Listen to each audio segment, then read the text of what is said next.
Welcome to this episode of Path to Legend. It's been over a month since the launch of Season 2. On PoE 2 Ninja, we're now seeing level 100 players across various classes. Over time, the Deadeye and Blood Mage classes have quietly risen to the top of the ladder's popularity rankings. This made me curious. What secrets do these classes hold that allow them to stand out among the rest? For Deadeye, its ability to benefit from the current meta strength of Lightning Spear makes its rapid rise in popularity unsurprising. But Blood Mage? That's shocking. The #1 Blood Mage player on the ladder uses a main skill with just a 0.6% play rate, a true underdog pick. Today, we're analyzing this top-ranked Bonestorm Blood Mage build. Our research traces this build back to Season 1, when a YouTuber named McDree first detailed its mechanics. Over time, player optimization split it into two distinct branches. Let's examine the Blood Mage Ascendancy before discussing the build mechanics. Beyond the mandatory Sanguimancy, converts mana cost to life, other Ascendancy nodes mainly fall into three categories. Critical strikes plus 15% base critical strike chance for spells. Increased critical strike multiplier. Critical strikes ignore monster armor. Life grants additional maximum life based on chest armor's energy shield. 25% of hit damage is taken over 4 seconds. Converts spell damage to life leech. Curses. Your curses have infinite duration. Cursed enemies take increased bleeding damage. Here you might notice something strange. Why is there an Ascendancy for critical strikes ignore monster armor? This sounds more like an Assassin's Ascendancy. Would a spellcasting class like Blood Mage really care about monster armor? This brings us to the build's main skill, Bonestorm. Bonestorm is an AoE physical spell with piercing explosion effects, features high critical strike chance, and delivers high attack frequency and massive physical damage. As a high crit physical damage spell, the Ignore Monster Armor on Crit Ascendancy perfectly complements it. Notably, Bonestorm's base crit chance is exactly 15%, meaning you don't even need to take the plus 15% spell-based crit Ascendancy node. Due to limited Ascendancy points, Bonestorm Blood Mage has developed into two branches: critical strike focus, maximum damage, and life focus, balanced survivability. But this doesn't mean choosing the crit path sacrifices all defense. Let's look at the life Remnants skill, granted by the mandatory Sanguimancy Ascendancy. When you kill enemies or score critical strikes, it generates blood orbs that restore life, can exceed maximum life. However, you must actively move to collect these orbs. In late game when spell damage is high, this healing becomes insignificant compared to spell leech. This creates a true high-risk, high-reward playstyle. So whether to choose the crit path or life path depends on your personal preference. Now let's move to the rating section. Recently, our Path to Legend series received viewer feedback. Accordingly, we've optimized our rating system.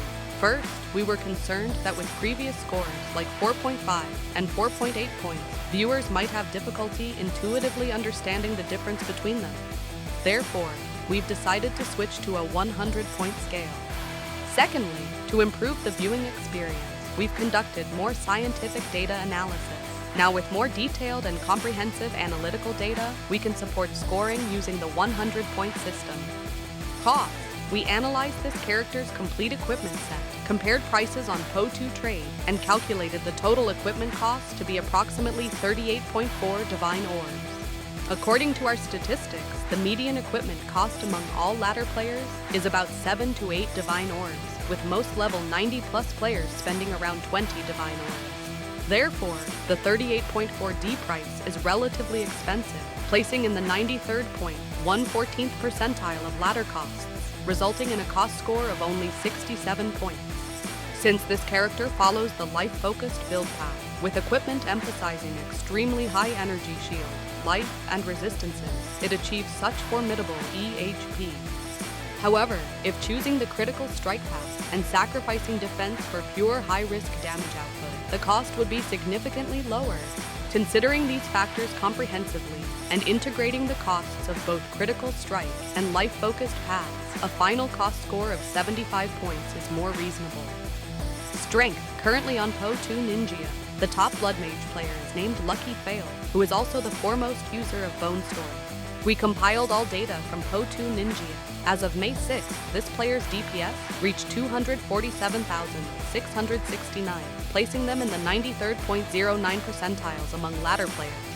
His EHP reached 20,180, placing him in the 94.39% percentile for EHP on the ladder. It can be said that both his DPS and EHP are exceptionally outstanding. We averaged these two values to arrive at a final power score of 93, which is quite formidable.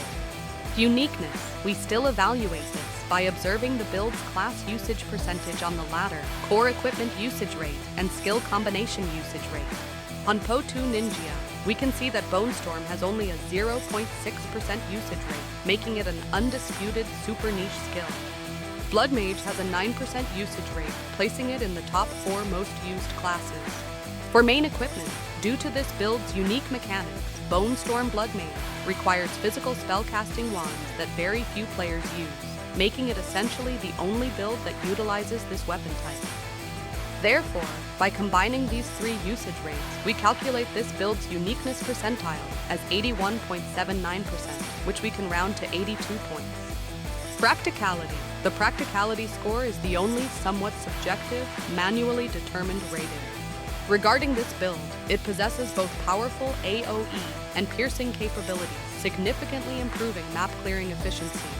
However, Bonestorm is a channeling spell, and as skill level and support gem quantity increase, it requires substantial life expenditure during channeling. When your cast speed is insufficient or life pool inadequate, it's difficult to accumulate the full 20 bone spikes. Moreover, despite its relatively wide AoE range, if you miss your attack, all the life expended will be wasted, and you may face danger from the time spent channeling. Therefore, this build isn't recommended for players with poor mechanics. For Practicality, I'll give it 70 points. Value. We sum the cost, strength, uniqueness, and Practicality scores to calculate the final average. Thus, the total value score is 80.0 points. That concludes this episode of our Path to Legend series. What do you think of our new build analysis format? Was it helpful? We welcome your comments below. For more build recommendations, remember to subscribe and follow us. See you next time.